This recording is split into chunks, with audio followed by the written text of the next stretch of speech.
Hello students, कैसे हैं आप सब लोग।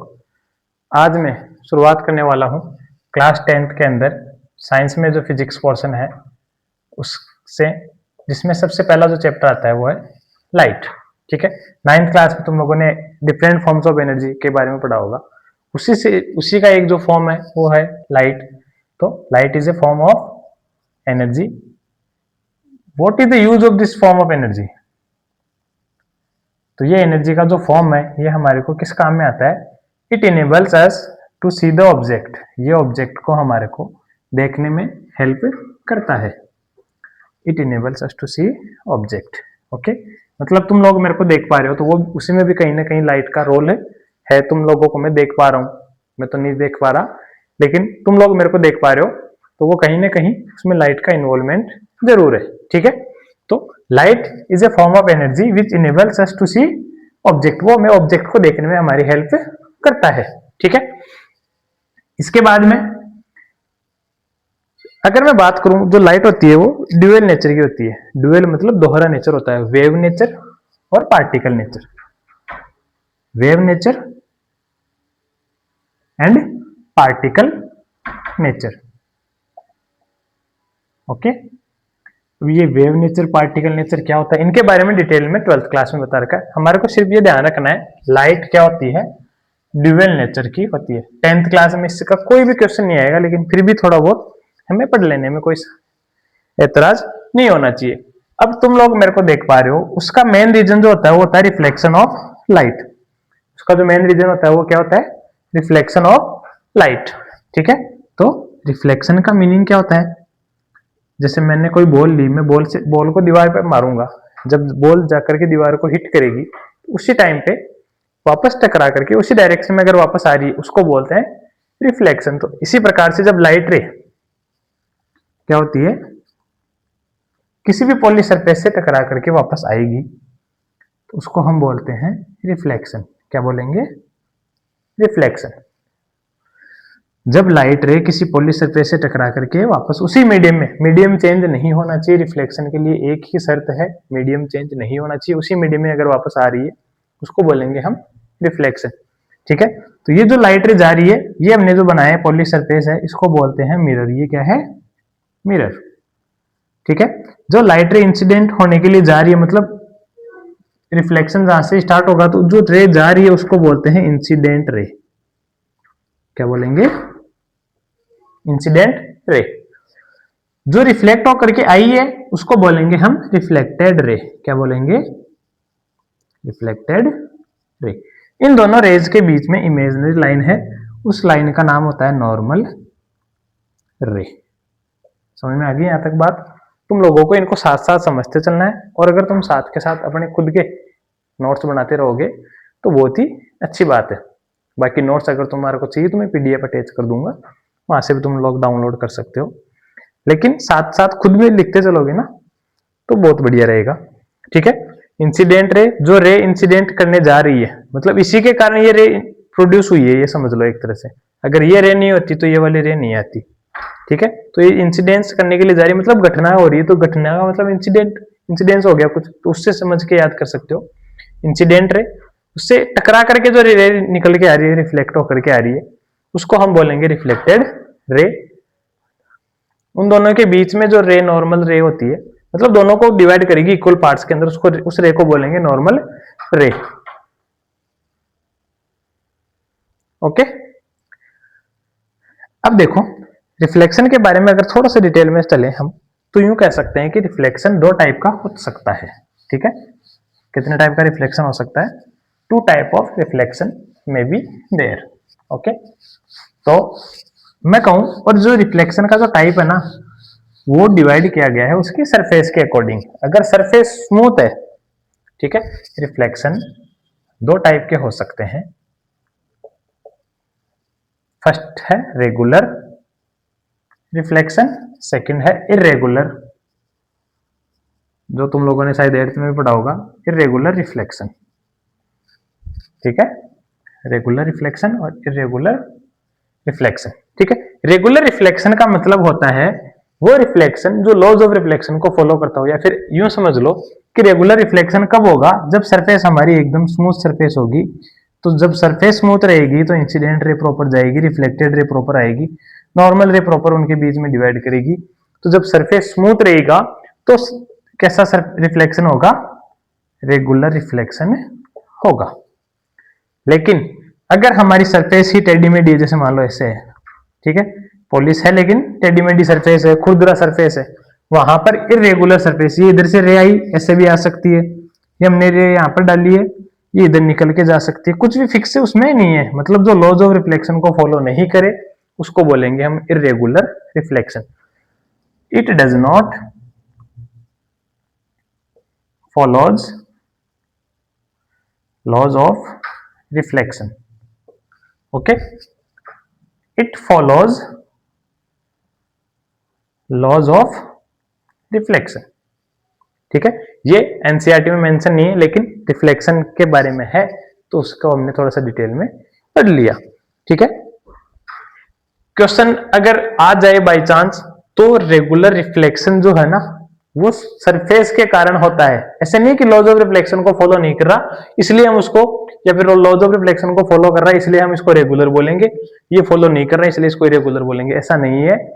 ये रीजन है कि सरफेस कैसी है? स्मूथ सरफेस है, स्मूथ सरफेस होगा तो रेगुलर रिफ्लेक्शन होगा, स्मूथ सरफेस नहीं है, इरेगुलर सरफेस है, इसीलिए उसको इरेगुलर रिफ्लेक्शन बोला जाएगा।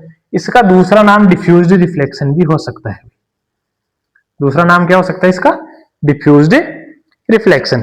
अब लॉज ऑफ रिफ्लेक्शन होते क्या है, हमने कहा कि ये फॉलो करता है या नहीं करता, तो लॉज ऑफ रिफ्लेक्शन को एक बार देख लो ध्यान से, इंपॉर्टेंट क्वेश्चन है, चाहे आरबीएसई हो चाहे सीबीएसई हो, मोस्ट ऑफ द टाइम ये एग्जाम में पूछा जाता है।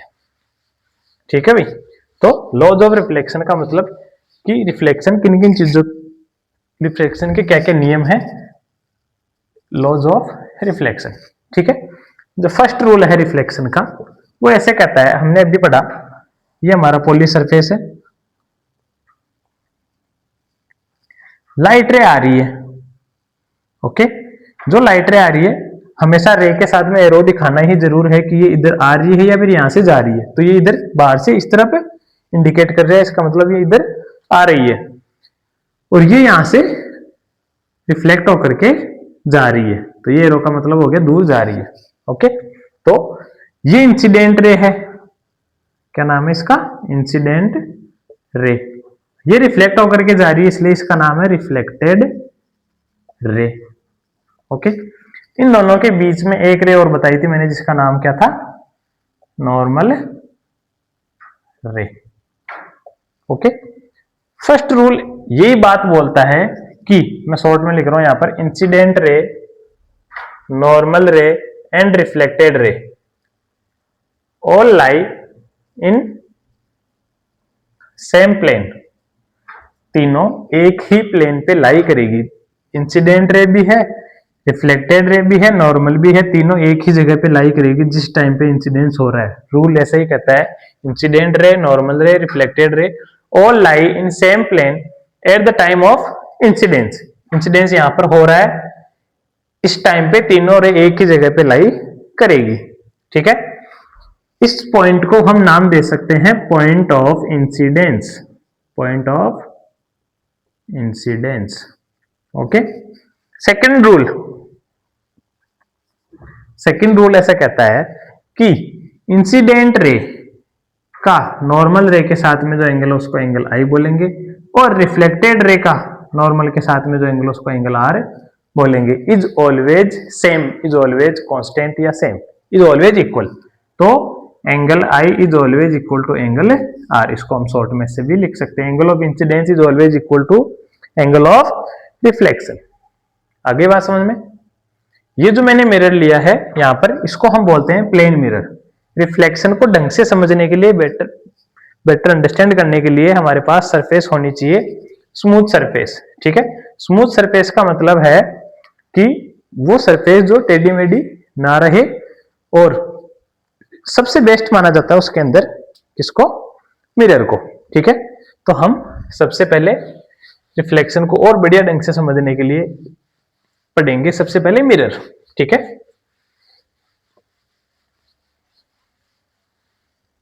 तो देखो मिरर, अच्छा मिरर सब लोग जानते होंगे मिरर क्या होता है।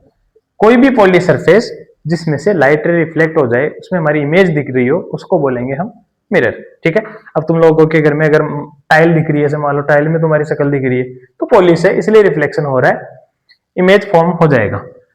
मिरर को बेसिकली दो टाइप में डिवाइड किया गया है, प्लेन मिरर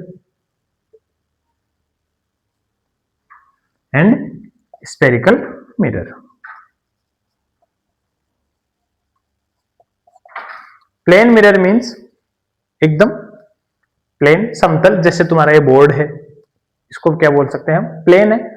पीछे अगर इसके हम पॉलिश कर देंगे, लाइट रिफ्लेक्ट होकर के आ रही है, हम इसको भी क्या बोल सकते हैं, प्लेन मिरर का नाम दे सकते हैं।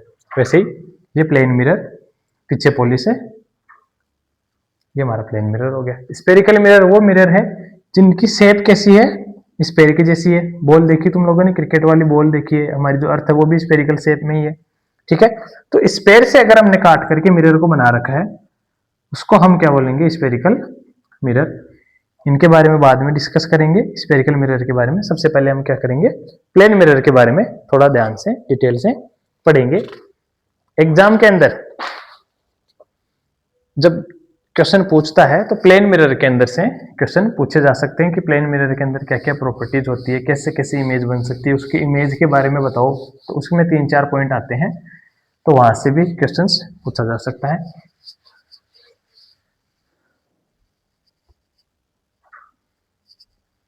ओके, अब देखो प्लेन मिरर से पहले मैं 2-3 चीजें बता दूं तुम लोगों को। इमेज जो होती है ना, हमने ऑब्जेक्ट रखा, उसकी इमेज बनेगी। प्लेन मिरर के सामने यहाँ पर मिरर लग रखा, मान लो मैं इसमें देखूंगा तो मेरी इमेज उसमें दिखाई दे रही है। ठीक है, तो वो इमेज बन रही है। अब उस इमेज के टाइप के अकॉर्डिंग अगर देखा जाए तो 2 टाइप की इमेज बन सकती है, एक रियल इमेज बन सकती है, दूसरी वर्चुअल बन सकती है। ठीक है, रियल इमेज का मतलब क्या होता है समझा दूं। जब हमने लाइट रे को रिफ्लेक्ट करवाया, ठीक है, लाइट रे को रिफ्लेक्ट करवाया, करवाने का मतलब हम तो कुछ नहीं करवा सकते, ऑटोमेटिक रिफ्लेक्ट होगी। हम मिरर रख सकते हैं तो वहां से रिफ्लेक्ट हो सकती है। तो मिरर को हमने रख दिया लाइट रे के सामने, अगर लाइट रे रिफ्लेक्ट हो रही है और उस रिफ्लेक्शन के बाद में हमें इमेज बनाने के लिए 2 रेज को आपस में इंटरसेक्ट करवाना होता है। उसके 4 नियम है, वो आगे पढ़ेंगे। तो रिफ्लेक्शन के बाद में अगर 2 रेज एक दूसरे को इंटरसेक्ट कर रही है वास्तव में, if they intersect each other, real में इंटरसेक्ट कर रही है, मतलब हमने जबरदस्ती नहीं किया है, जो 4 नियमों के हिसाब से हमने रेज को डाला और वो इंटरसेक्ट कर रही है, तब जो इमेज बनेगी वो कैसी बनेगी, रियल इमेज बनेगी। एक और चीज साथ में याद रख लो, रियल इमेज हमेशा ही इन्वर्टेड होती है, मतलब उल्टी दिखती है। हम जैसे अभी मैं ऐसा खड़ा हूं तो मेरे पांव ऊपर आ जाएंगे, सिर नीचे चला जाएगा इमेज के अंदर, उसको बोला जाता है इन्वर्टेड। और ऐसा कहीं पर अगर तुम्हारे को दिख रहा है, इसका मतलब तुम्हारी जो इमेज है वो कैसी बन रही है, रियल इमेज बन रही है। ठीक है, दूसरा वर्चुअल इमेज, रिफ्लेक्शन के बाद में 2 रेज अगर एक दूसरे को वास्तव में इंटरसेक्ट नहीं कर रही है, they do not intersect in real, या फिर they do not intersect really to each other, तब जो इमेज बनेगी विल बी वर्चुअल। कैसी इमेज बनेगी, वर्चुअल इमेज बनेगी। और वर्चुअल इमेज हमेशा ही कैसे बनेगी, सीधी। और सीधी को इंग्लिश में बोलते हैं अंग्रेजों इरेक्ट। क्या बोलेंगे, इरेक्ट। उल्टी को क्या बोलेंगे, इन्वर्टेड। ठीक है, तो प्लेन मिरर के सामने अगर हम डेली रोज खड़े होते हैं नहाने के बाद में तैयार होने के लिए, तो जो इमेज बन रही है वो कैसी इमेज बन रही है, इरेक्ट इमेज बन रही है। ठीक है, और उसका नेचर कैसा है, वर्चुअल। और अगर हमने ऐसा कोई मिरर है हमारे पास, नाम नहीं बताऊंगा अभी मैं, आगे की क्लास में बताएंगे वो, जब आगे पढ़ेंगे अपन। अगर रिफ्लेक्शन हो रहा है, 2 रेज एक दूसरे को इंटरसेक्ट कर रही है, तो जो इमेज बनेगी वो रियल इमेज बनेगी। और उसका जो नेचर रहेगा, फिर जो बोलेंगे, जो शेप कैसी रहेगी, तो उल्टा होकर के दिखाई देगी। अब चलते हैं हम आगे, प्लेन मिरर के अंदर जो इमेज फॉर्म होगी उसके बारे में, प्रॉपर्टीज कैसे क्या बनेगी। ठीक है, ये चीजें आगे भी चैप्टर में काम में आएगी, इसलिए इनको पहले डिस्कस करना जरूरी हो गया था।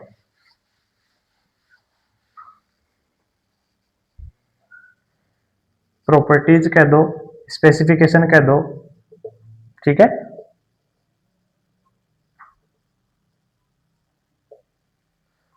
Of image formed by plane mirror. ठीक है, फॉर्म्ड बाय प्लेन मिरर। ठीक है, ये हमारा प्लेन मिरर। थोड़ा ध्यान से देखना है, यहाँ से क्वेश्चन पूछा जाता है हर बार, इंपॉर्टेंट चीजें हैं। ये ऑब्जेक्ट है, ठीक है। इस ये जो नीचे लाइन जा रही है, इस लाइन, ये इमेजिनरी लाइन होती है, वास्तव में ऐसी कोई लाइन नहीं होती। मिरर है और ऑब्जेक्ट है, मैं मिरर को यहाँ रख सकता हूँ, मिरर को मैं नीचे रख सकता हूँ, ये इमेजिनरी लाइन होती है। इस लाइन को बोला जाता है प्रिंसिपल एक्सिस। क्या बोला जाएगा? Principal axis. Okay, principal axis imaginary line होती है जो ऑब्जेक्ट को और मिरर की जो एंडिंग पॉइंट होता है उसको ज्वाइन करते हुए जा रही है। अगर मैंने मिरर ले रखा है मेरी गर्दन के सामने, तो मेरे जो गर्दन तक का जो पार्ट दिख रहा है मेरे को, उसको हम क्या बोलेंगे? प्रिंसिपल एक्सिस बोलेंगे, ठीक है। अगर पूरा नीचे तक का मिरर है तो नीचे पांव तक जो जा रहा है वो मेरा प्रिंसिपल एक्सिस हो जाएगा। उस पॉइंट को ज्वाइन करते हुए नीचे मिरर के नीचे वाले पार्ट को, मिरर का जो एंडिंग पॉइंट होता है इस पॉइंट को बोलेंगे हम पोल। क्या बोलते हैं? पोल। क्या बोलेंगे? पोल। ओके, अब देखो आगे की चीजें। पोल से ऑब्जेक्ट के बीच की जो डिस्टेंस है उसको हम बोलेंगे ऑब्जेक्ट डिस्टेंस। क्या बोलेंगे? ऑब्जेक्ट डिस्टेंस, जिसको शॉर्ट के अंदर, या फिर हम कह सकते हैं आगे न्यूमेरिकल वगैरह आएंगे उसके अंदर, ऑब्जेक्ट डिस्टेंस को यू से रिप्रेजेंट किया जाता है, स्मॉल यू, ठीक है। और ये जो ऑब्जेक्ट खड़ा है उसकी जो हाइट है उसको हम वर्डिंग में बोलेंगे ऑब्जेक्ट हाइट, और इसको रिप्रेजेंट करेंगे हम h से। ओके, ठीक है। आगे देखो, अब हमने लाइट रे पढ़ा, उसके रूल भी पढ़े। ये मैंने लाइट रे डाली है, ठीक है। ये लाइट रे जाएगी मिरर से टकराएगी, टकरा करके वापस इसी डायरेक्शन में वापस आ जाएगी। ये मान लो इधर जा रही है, इधर पीछे की तरफ। ऐसी इनफाइनाइट रेज आ रही है, टकरा करके वापस जा रही है। जब मैंने ये कहा था इमेज बनाने के लिए दो रेज को आपस में मिलना जरूरी है, अब यहाँ पर दो रे मिल रही है क्या? दो रे कभी भी नहीं मिल पाएगी, इसलिए हमने क्या किया, एक रे को यहां से डाला डायगोनली इसके एंगल के ऊपर। अब देखो ये जो तुमने पढ़ा होगा अभी रिफ्लेक्शन वाला रूल, वो यहाँ पर लग रहा होगा। यहां से लाइट रे गई है तो ये इंसिडेंट रे है, ये जो तुम्हारी प्रिंसिपल एक्सिस है ये नॉर्मल रे का काम कर रही है। ये एंगल जितना है उतने ही एंगल के ऊपर ये लाइट रे नीचे डाइवर्ज हो जाएगी। जितना एंगल ये है ना उसी एंगल पे ये रे नीचे डाइवर्ज होकर के चली जाएगी। अब ये वाली रे देखो और ये वाली रे देखो, इस तरफ देखो, इस रे को और इस रे को अगर हम मिलाने की भी कोशिश करेंगे तो क्या कभी ये मिल पाएगी क्या आपस में एक दूसरे से? कभी नहीं मिल पाएगी। इसका मतलब रियल इमेज बनने के चांसेस खत्म। मतलब जो इमेज बनेगी वो रियल नहीं होकर के क्या बनेगी? वर्चुअल ही इमेज बनेगी। क्या बनेगी? वर्चुअल इमेज बनेगी, ठीक है। अब देखो कैसे बनती है। मान लिया हमने वर्चुअली रेज जा रही है मिरर के पीछे की तरफ, ठीक है। आगे तो नहीं मिल पा रही, आगे जिधर रिफ्लेक्शन होता है उस साइड में तो नहीं मिल रही, इसका मतलब हम इनको पीछे की तरफ लेकर के जाएंगे, ड्रॉ करेंगे। हमने इसको पीछे की तरफ, इसको भी ले लिया, ठीक है। शर्त ये थी रिफ्लेक्शन के बाद में दो रेज आपस में एक दूसरे को इंटरसेक्ट करनी चाहिए। ये दोनों रेज एक दूसरे को यहां पर इंटरसेक्ट कर रही है भाई, ये जहां पर इंटरसेक्ट कर गई वहीं पर हमारी इमेज बन गई, ठीक है। अब देखो लगभग देखने के अंदर ये डिस्टेंस और ये डिस्टेंस सेम सा दिख रहा होगा, ठीक है। तो हम इसको नाम दे सकते हैं, पोल से इमेज की जो डिस्टेंस है, इमेज तक की जो डिस्टेंस है उसको लिखेंगे हम इमेज डिस्टेंस, ओके। और इसको रिप्रेजेंट करने के लिए यू की जगह क्या लिख दिया हमने? वी, ठीक है। और ऑब्जेक्ट की हाइट का लगभग इमेज की हाइट दिख रही होगी तुम लोगों को, तो इसको हम नाम दे सकते हैं इमेज हाइट। क्या नाम दे सकते हैं? इसको रिप्रेजेंट करने के लिए यहां पर h था तो इसको हम h डैश, ऊपर की तरफ डैश लगा करके h डैश से रिप्रेजेंट कर सकते हैं, ठीक है। ये हमारा बन गया image formation in plane mirror. Plane mirror के अंदर ऐसे इमेज बनेगी, ठीक है। अब इसको तुम चाहे जैसे समझ लो, लेकिन बनेगा इमेज ऐसे ही। अब इसमें देखो पहली चीज हमने देखी, इमेज का जो नेचर है वो कैसा है? वर्चुअल। तो इसको लैंग्वेज में लिख देना, लेकिन अभी शॉर्ट में समझ लो, image formed is virtual and erect. Virtual image होगी तो कैसी बनेगी? इरेक्ट। अब इसमें देखो एरो का साइन ऊपर था, इसमें एरो का साइन ऊपर ही है, इसका मतलब सीधा का सीधा ही है। अगर ये एरो का साइन ऐसे नीचे लगा दूं, इसका मतलब उल्टा है। अभी एरो का साइन लगाएंगे कैसे? वो आगे पढ़ेंगे, ऐसे नहीं कि सर आप इसमें नीचे भी तो लगा सकते थे, एरो का साइन ऊपर ही क्यों लगाई? ये सब चीजें आगे आएगी। तो नेचर, इमेज का जो नेचर हो कैसा? Virtual and erect. मैं ऐसा कह सकता हूं इसकी हाइट के इक्वल है, कह सकता हूं ये चीज। तो शॉर्ट के अंदर मैं यूं लिख दूं h is always equal to h dash, object height या फिर image height is always equal to object height. तीसरी चीज मैं ऐसे कह सकता हूं कि u is equal to v, जितना डिस्टेंस ऑब्जेक्ट का है उतना ही डिस्टेंस इमेज का है। अभी मैं यहाँ मिरर के सामने खड़ा हूं, मान लो मैं 5 मीटर की डिस्टेंस पर खड़ा हूं, तो मेरी जो इमेज बनेगी वो मिरर से 5 मीटर की दूरी पर बनेगी। मैं जैसे जैसे और आगे जाऊंगा वैसे वैसे इमेज मेरी और अंदर चली जाएगी, ठीक है। उसको बोलेंगे object distance is always equal to image distance, ठीक है। चौथी और मोस्ट इंपोर्टेंट जो फोर्थ जो पॉइंट है वो है इमेज जो बन रही है ना वो कैसी बन रही है, लेटरली इन्वर्टेड। कैसी बन रही है, laterally inverted. Okay, laterally inverted का मतलब होता है, यूं समझ लो लेटर मतलब जो वर्ड्स हैं वो उल्टे हो गए, इन्वर्टेड मतलब उल्टा, तो लेटर्स जो हमने लिख रखे हैं वो अगर उल्टे हो गए उसी को क्या बोल देंगे, लेटरल इन्वर्जन। जैसे ये मिरर है, इसके सामने मैंने लेफ्ट हैंड ऊपर उठाया तो मेरी इमेज जो बन रही है ना उसके अंदर उसका जो मुंह मेरी तरफ अपोजिट साइड में रहेगा, उसकी तरफ से अगर हम देखेंगे तो उसका कौन सा हाथ ऊपर आएगा, उसका राइट हैंड ऊपर उठा हुआ दिखेगा हमारे को। अगर मैंने राइट हैंड ऊपर उठाया तो उसकी तरफ से कौन सा हैंड रेज हुआ दिखेगा, लेफ्ट हैंड ऊपर उठा हुआ दिखेगा। इसी प्रोसेस को बोला जाता है लेटरल इन्वर्जन। इमेज जो बनेगी वो लेटरली इन्वर्टेड बनेगी। ये खुद अपने आप के अंदर एक नंबर का इंपॉर्टेंट क्वेश्चन है भाई, ये अपने आप के अंदर खुद एक नंबर का क्वेश्चन है। What do you mean by lateral inversion, बहुत बार एग्जाम में पूछा गया है, इसलिए इसको भी ढंग से पढ़ लेना, समझ लेना। Exchange of side from left to right और vice versa is known as lateral inversion, ठीक है। साइड का चेंज होना क्या कहलाता है, लेटरल इन्वर्जन कहलाता है। और इसके बाद में इसकी जो प्रॉपर्टीज है वो मैंने बता दी, चार पॉइंट कम से कम तुम्हारे को याद होने चाहिए, ठीक है। अगला जो पॉइंट है वो है स्फेरिकल मिरर, जो हम पढ़ेंगे नेक्स्ट क्लास के अंदर।